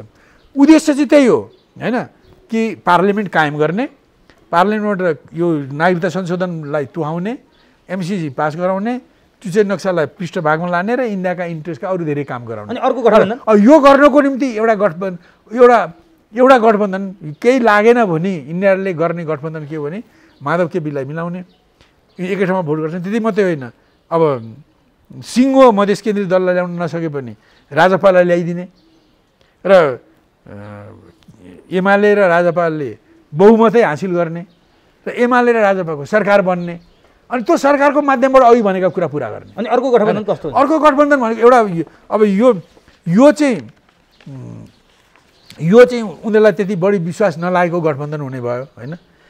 त अर्को गठबन्धन र यो उनीहरूले कम रुचाएको गठबन्धन, केही लागेन भने मात्रै आउने यो विकल्प हो। यो भने पार्लियामेन्टलाई कायम गरेर भारतले आफ्नो इन्ट्रेस्ट पुरा गर्ने जुन उसको लक्ष्य छ, त्यो लक्ष्यको यो 2 नम्बरको। कसैले भ्रम नपर्नुहोस्, भोलि माधव नेपाल मिल्ने, माधव नेपाल केपी ओली मिल्ने, एकै ठाउँमा भोट हाल्ने, अनि उता राजपाले पनि साथ दिने र केपी ओलीकै सरकार चाहिँ टिक्ने भयो भने पनि त्यही खेल हो, पार्लियामेन्ट राख्ने नै खेल हो। खेल त बुझ्यो। अब माधव नेपालले कथम कदाचित केपी ओलीलाई भोट नहालेर यता महागठबन्धनमा आयो भने केपी ओलीले के गर्छन् माधव नेपाल? अनि अब यो त्यस्तो भयो भने स्वाभाविक छ कि मलाई लाग्छ अब धेरैले जे हल्ला गरे जस्तो गर्दैन। अब केपीले अब पहिले भनेको एउटा वक्तव्य, यदि अब विश्वासको मत आएन भने राजीनामा दिन्छु, अब सक्दै सकिनँ भने अब मैले सरकार छोड्ने हो। फेरि सुन्नुहोस्, माधव नेपालबाट कारबाही हुँदैन, उनीहरू त सामूहिक राजीनामा दिन तयार छन्। अनि उनीहरू त्यो गरेपछि त त्यो त कुनै विषय नै होइन। अब फ्लोर क्रस गर्छन् अथवा उनीहरूले सामूहिक राजीनामा दिएर जान्छन् भने उनीहरूलाई राख्दैनन् होइन। र उनीहरूले भोलि त्यो दल बनाएर फेरि उनीहरूको योजना के छ, धेरै पछि सम्झने, अहिले राजीनामा गराउने, भोलि उपचुनाव गराएर सबै काङ्ग्रेसले, मधेस केन्द्रित दलले, एमाले, माओवादीले सबैलाई तिनीहरूलाई नि जसले राजीनामा दिए उनीहरूलाई फेरि निर्वाचित गराएर ल्याउने, यो त सारा कुरा भएको छ नि। यो त ओल्ला घरको नरे पल्लो घर हुने सम्भावना कुन छ त? बढी सम्भावना उनीहरूले अघिल्लो गर्छन्। अघिल्लो भनेको यो महागठबन्धन, केपी विरोधी महागठबन्धनको सरकार बनाउने पहिलो प्राथमिकता हो इन्डियाको। दोस्रो चाहिँ केही लागेन भने यो दोस्रो गठबन्धन अब केपी ओली र राष्ट्रिय समाजवादी जनता दलको गठबन्धनको सरकार बनाएर, अब उद्देश्य चाहिँ के भने पार्लियामेन्ट कायम गर्ने र उद्देश्य चाहिँ तिनै अघि भनेका 4टा कुरामा सकेसम्म जम्मै नभए पनि अधिकांश लिने। अब यो बेला यति बेला तपाईँले भने जस्तो दोस्रो गठबन्धन बन्यो, जहाँ दोस्रो गठबन्धन भन्दा केपी ओली र माधव नेपाल एकै ठाउँमा आएर राजपाल ल्याएर गठबन्धन बन्यो भने त्यो बेला प्रचण्डको भूमिका चाहिँ के हुन्छ त? तिनको राजनीतिक भूमिका कहाँ पुग्छ? अनि त्यसै कारण यो चाहिँ भारतले कम रुचाएको हो, किनभने उनले त्यो गर्दा पठाउनु छ। त्यसले गर्दा उनीहरूले चित्त बुझाउँछन्, चुनावमा अरबौँ रुपियाँ सहयोग गर्न केटा हो काङ्ग्रेस र तिमीहरू मिलेर जाऊ, अब त्यहीँ गरेर पछि जाउँला भनेर उनीहरूलाई पछि थुम्थुम्याउँछन्। प्रचण्डलाई त ठुलो वज्रपात जस्तो देखियो नि त। त्यो वज्रपात भए पनि यहाँ खाडल परे पनि ऊ त्यहाँ ढिस्को उठ्यो भने भइहाल्यो नि, त्यही ढिस्को माटो ल्याएर यहाँ पुल्छन् भोलि। अहिले उनीहरूको यहाँ खाडल पर्ला, तर के भने उनीहरू चिंता करने की क्या बात भाई, आपके पास समय है, हम लोग मदद करेंगे, ला देंगे आप लोगों को सरकार में भनिदिन्छ नि, भन्नै छ उसलाई, पैसा पेल्छ ऊ गर्छ। त्यसो भए अन्तिममा भनिदिनुहोस्, आज केपी ओलीले आकस्मिक मन्त्री परिषदको बैठक बोलाएका छन् आज बेलुका। कतिपयले के भनिरहेका छन् भने केपी ओलीले पर्सि विश्वासको मत माग्दा माधव नेपालहरूले नदिने, आफू असफल हुने अवस्था आउने हो भने आजै संसद विघटन गर्ने तयारी पनि गरेका छन्, केपी ओली फेरि चुनावमा जाँदैछन् भनेर व्याख्या विश्लेषण भइरहेको छ। आजको मन्त्री परिषदबाट के त्यस्तो सम्भावना कहीँ कतै देखिन्छ? हुन त अब केपी ओली चाहिँ जस्तो डोनाल्ड ट्रम्प जस्तै अनप्रेडिक्टेबल मान्छे हुन्, त्यसकारण मैले अब गर्दैनन् नि भन्न त सक्दिनँ होइन।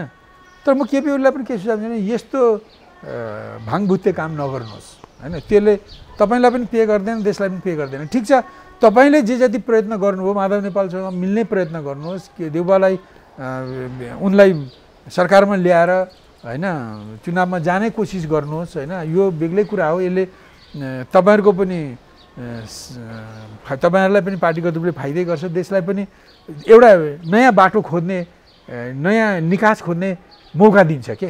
चुनावमा गयो भने देशमा यिनै मात्रै दल होइनन्, अरू पनि गठबन्धन बन्छन्, देशभक्तिको कुरा उठाएर अहिलेका हिजो संविधानले सम्बोधन नगरेका विषयहरू, संविधानमा भएका तर गलत भने ती अभाव सिद्ध भएका विषयहरू, निर्वाचन प्रणाली जस्तो, साक्षी स्वरूप जस्तो, अथवा यो सिस्टमका नमिलेका कुराहरू जस्तो यो प्रदेश कमसेकम केही नभए पनि यो संहिता चल्ने हो भने यो प्रदेशलाई खारिज गर्नुपर्छ। प्रदेश संरचनालाई खारिज गरेर केन्द्र सरकार, जिल्ला सरकार र पालिका सरकार भएको आधारभूत संहितामा जानुपर्छ। त्यस्तो भयो भने त्यो नेपालले धान्ने संहिता पनि हुन्छ होइन, खर्च पनि कम हुन्छ होइन, साथै त्यो विकास पनि हुन्छ, अरू पनि हुन्छ होइन, स्थिरता पनि आउन सक्छ। त्यसकारण त्यो किसिमको कुरा लिएर यो धर्मनिरपेक्षलाई खारिज गरेर हिन्दू राष्ट्र होइन धर्म सहिष्णु राज्य बनाऊ भन्ने कुरा होला होइन। आदि इत्यादि कुरा गर्दै देशमा अहिले समाजवाद होइन, अहिले राष्ट्रिय पुँजीको र सानो पुँजी होइन, कृषि, यो पर्यटन, सेवा क्षेत्र र लघु साना र ग्रामीण उद्योग धन्दाहरूलाई प्रमोट गर्ने, यो सामाजिक न्यायको आधारमा र स्वावलम्बनको आधारमा यो राष्ट्रिय पुँजी र सानो पुँजी, जसलाई समष्टिमा हामीले सामाजिक पुँजी भन्छौँ, त्यो सामाजिक पुँजी विकास गरेर देशको समृद्ध बनाउने अहिलेको बाटो हो। अनि यो कुरा लिएर कुनै शक्तिहरू पनि त आउलान् नि त। त्यो शक्तिले अहिले ठुलो गरेर कुनै यो अहिले जुन ढङ्गले विदेशमुखी पोलिटिक्स बोक्ने कथित कम्युनिस्टहरू, कथित डेमोक्रेटहरू, कथित राष्ट्रवादीहरू जो देखिएका छन् नि, यिनीहरूलाई त्यसले अहिलेकै चुनावमा बढार्न नसके पनि त यस्तो किसिमको अहिलेको जुन 76-72 सालको संविधान घोषणा पश्चात यो संविधानको आडमा जुन एउटा विकृत यथास्थितिवाद आएको छ, विकृत भन्छु मैले, हिजोको कतिपय कुरा लागू नगरेको, अहिले भएको कुरा पनि लागू नगरेको र विकृत यथास्थितिवादको विरुद्धमा एउटा देशभक्त, प्रगतिशील, लोकतान्त्रिक विकल्प आउनु, देशभक्त, प्रगतिशील भन्नाले अग्रगामी प्रगतिशील विकल्प होइन, त्यस्तो एउटा वैकल्पिक शक्ति र त्यस्तो शक्तिले लागू गर्ने एजेन्डालाई लागू गर्ने सरकार बनाउने जुन एउटा विकल्प छ, यो तात्कालिक विकल्प हो, यो आमूल परिवर्तनको विकल्प होइन। त्यो आमूल परिवर्तनको विकल्प हाम्रो रणनीतिक हिसाबले पछि हुने कुरा हो, आज हुने स्थिति देख्दिनँ म।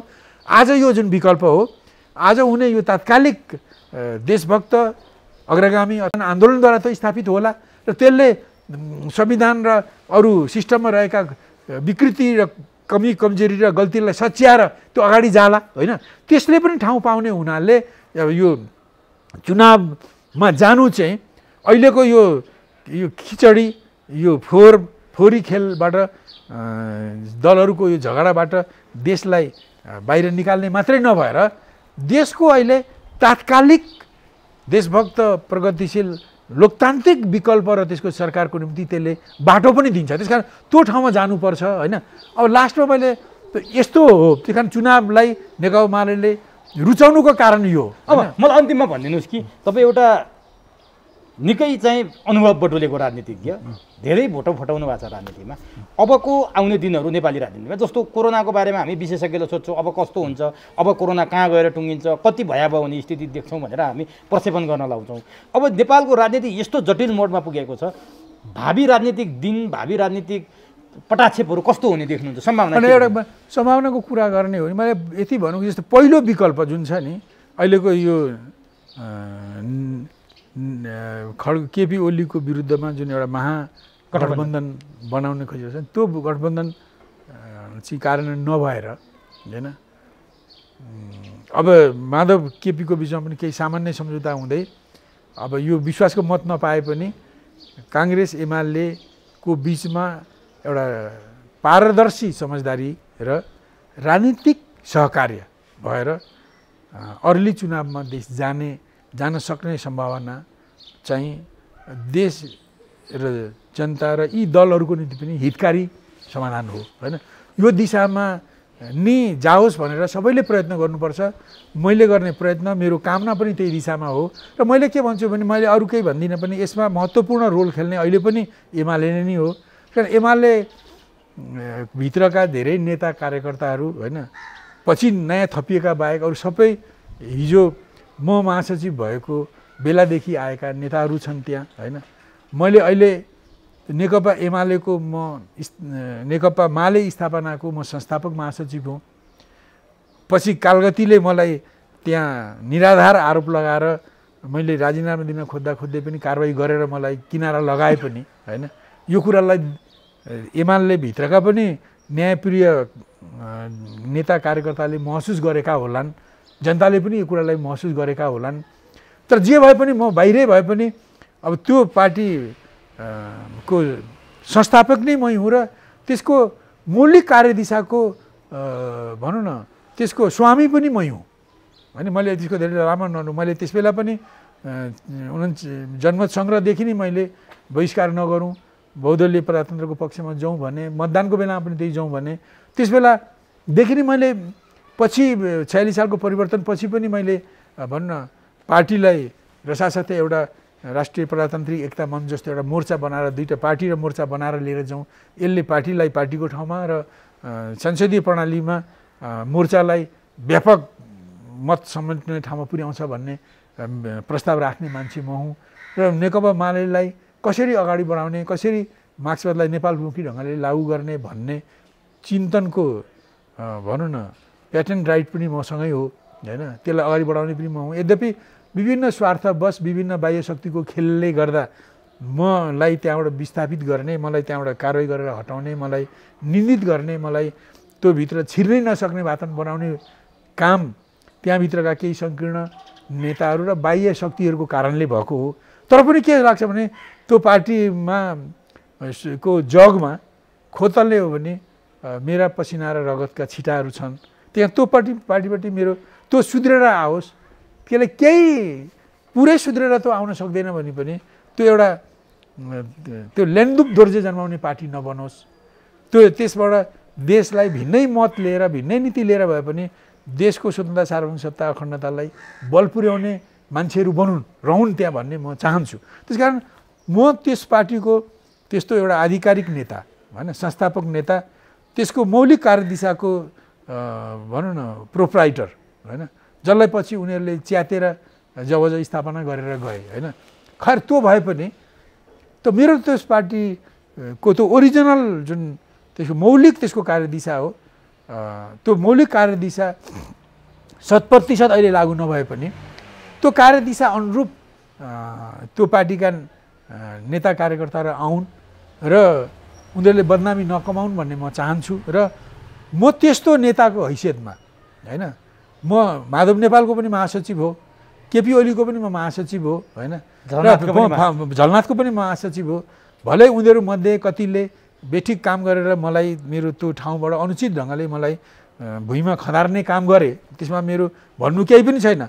अब त्यो उनीहरूले आफ्नो त्यो म विरोधी क्रियाकलापलाई उनीहरूले सही ठाने पनि ठानुन्, मलाई केही छैन होइन। मैले त्यो ठाउँमा उनीहरूले मलाई त्यसरी नै मानुन् भनेर मैले जिरह र आग्रह गरेको पनि होइन। तर एउटा कुरा के हुन्छ, जतिसुकै भन्यो भने कोही मान्छेले तपाईँहरू मरेर गएपछि पनि नेकपा एमालेको इतिहास लेख्नेले सिबी मैनालीको नाम छोड्दैन। भलै तपाईँका पुच्छरहरूले नलेखुन् होइन, तर जो इतिहासकार हो, जसले इतिहास लेख्ने हो, त्यसले छोड्दैन होइन। त्यस कारणले म त्यस्तो किसिमको त्यो पार्टीको एउटा मेट्न नसिकिने पात्र भएको नाताले म सुझाव दिन्छु माधव नेपाललाई, केपी ओलीलाई, तपाईँहरू मिल्नुहोस्। तपाईँहरूले भनेजस्तो सही कुरामा मिल्न नसके पनि तपाईँहरू कमसेकम फ्लोर क्रस गर्ने ठाउँमा नपुग्नुहोस्। तपाईँहरू राजीनामा दिएर अलग बाटो ठाउँमा नपुग्नुहोस्। तपाईँहरू कति सक्नुहुन्छ एकोमोडेट गरेर आउनुहोस् र अहिले विश्वासको मत तपाईँहरूले नजिते पनि एकै ठाउँ खसाल्नुहोस्। ठिक छ, अब अर्को पक्ष हाबी भएर गयो भने होइन, उतापट्टि अब राष्ट्रिय जनता दलले भोट दिएन भने पनि तपाईँहरूको एक ठाउँमा आउनुहोस् र सक्नुहुन्छ भने तपाईँहरू एकमतो भएर अर्ली इलेक्सनमा जानुहोस् र यो पार्लियामेन्ट ल्याएर अघि भनेका ती खराब कामहरूबाट जोगिनुहोस् होइन। देशलाई जोगाउनुहोस्, तपाईँहरू पनि जोगिनुहोस्। तपाईँहरूले ती खराब काम गर्ने यी गैताल नेताहरू हुन्, कम्युनिस्ट नामधारी गद्दारहरू हुन् भन्ने ठाउँमा आफूलाई नपुर्याउनुहोस्। तपाईँहरूले काङ्ग्रेससँग समझदारी, पारदर्शी समझदारी र राजनीतिक सहकार्य गरेर यो आउने मङ्सिरतिर चुनाव गर्ने ठाउँमा देशलाई पुर्याउनुहोस्। निष्पक्ष, धाँधली रहित, भयरहित चुनाव गराएर अगाडि जानुहोस् र देशलाई पनि एउटा निकासको ठाउँ दिनुहोस्। म तपाईँहरूलाई तपाईँहरूको पहिलो नेताको हैसियतमा, तपाईँहरूको पहिलो महासचिवको हैसियतमा म तपाईँहरूलाई यो एडभाइस दिन्छु।